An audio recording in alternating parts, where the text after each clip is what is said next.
Hello everybody, welcome back to my YouTube channel. Today video is going to focus on Alpine for holding stock. It was one of the stock that we have covered in a recent video, and as this was the biggest one in terms of revenue, we thought let's have a look at them first, and after having done the analysis in them, we go tell me this is a pretty interesting company with lots of interesting plans for the future. They want to grow their business significantly and the different ways that they want to achieve this. So we can easily see that the stock was trading at 3.50 US dollar, at 0.000 US dollar losses with 0.28% negative loss.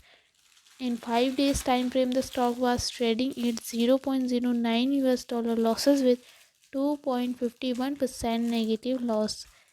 In 1 month time frame, the stock was trading at 0.30 US dollar, growing with 9.37% positive gaining.